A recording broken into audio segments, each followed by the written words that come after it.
Le séminaire sur le trafic de drogue par voie maritime dans le golfe de Guinée organisé du 6 au 9 mars 2018, à Abidjan, en Côte d'Ivoire appartient désormais à l'histoire. À l'issue des exposés ponctués de débats, les délégués venus d'Afrique centrale et de l'Ouest, ainsi que ceux des organisations régionales ont formulé une vingtaine de recommandations. Les unes ayant trait à la gouvernance et à la formation.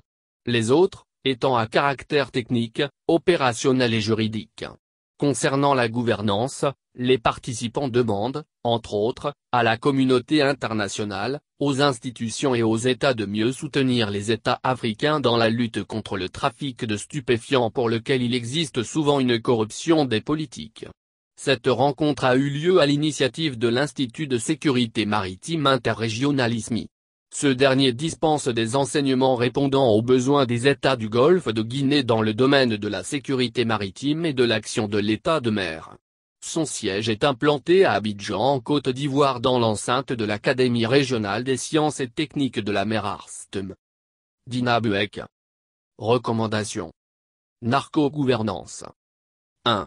Améliorer la coordination entre administrations de l'État au niveau opérationnel ayant légitimité à agir sur le terrain en collaboration avec les autres services, notamment dans les eaux territoriales et dans les ports. 2.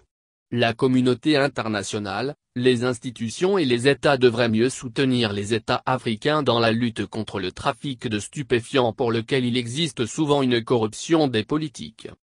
3. Favoriser l'élaboration et la mise en œuvre d'accords bilatéraux ou multilatéraux à caractère juridique et technique, et permettant le partage d'informations. Les accords cadres à caractère diplomatique ayant été acquis par la ratification des instruments internationaux, droit de poursuite. 4. Encourager les échanges d'informations entre autorités portuaires en s'aidant notamment des plateformes d'échange existantes, Europol, Interpol, les CRESMAO et CRESMAC, CMMC, CMC et COM. 5. Se rapprocher des pays d'Amérique du Sud pour renforcer la coopération en matière de lutte contre les trafics illicites. Narcope, recommandations à caractère juridique. 6. Effectuer une analyse de risque permettant d'asseoir une politique en matière de criminalité portuaire en privilégiant une approche interministérielle. 7. Tirer les enseignements des audits et expertises de consultants OMI, ONUDC, Interpol, de la France, et etc.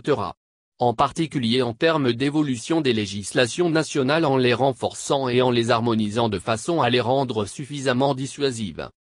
8.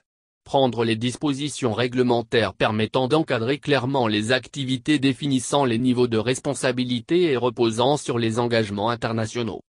9. Établir des conventions avec les opérateurs portuaires pour faciliter les contrôles. 10. Adapter les législations de façon à prévoir toutes les infractions n'étant pas encore prévues et sanctionnées. Recommandations en matière de formation. 11. Poursuivre l'action de sensibilisation engagée par l'ISMI sur les différents types de criminalité portuaire. 12. Renforcer la formation des agents civils ou militaires sur la criminalité portuaire, en relation avec les écoles spécialisées, écoles militaires, écoles de la marine marchande, des douanes, de la police, en proposant, le cas échéant, des modules sur certains trafics, et enseigner les techniques de fouille de navires et conteneurs, de police technique et scientifique avec des exercices pratiques. 13. Dans ces mêmes formations, insister sur l'impérieuse nécessité de connaître les structures d'un navire de commerce à la fois pour prendre en compte les risques inhérents au navire, préparer à ces prises de risques les équipes de contrôle et améliorer l'efficacité des contrôles. S'appuyer sur des manuels et une méthodologie rigoureuse. 14. Développer davantage d'actions de formation au niveau national sur les sujets traités par l'ISMI et élargi à la police technique et scientifique, la fouille de navires.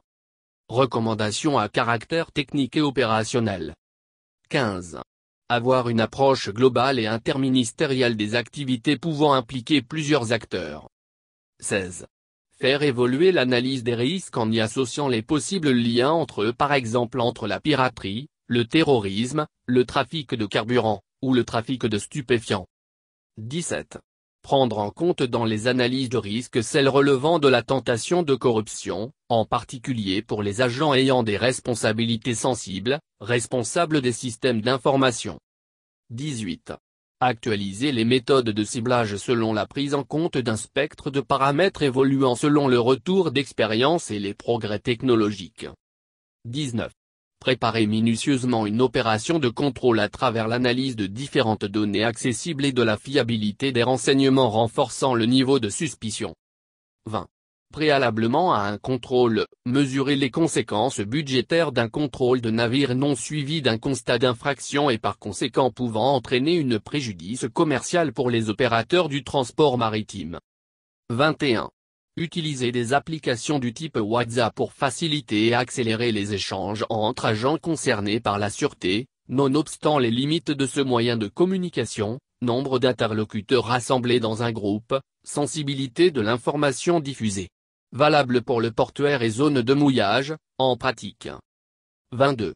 À partir de l'analyse de risque, plan NISP notamment, spécifique à chaque pays et chaque port, acquérir des équipements à l'utilité avérée facilitant la fouille de navires ou de conteneurs, en sollicitant le cas échéant divers bailleurs de fonds, fonds européens de développement par exemple.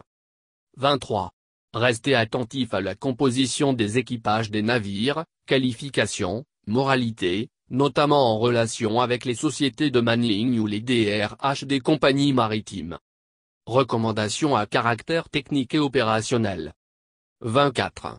Encourager la mise en œuvre de points de contrôle uniques associant les différents services de l'État concerné. 25.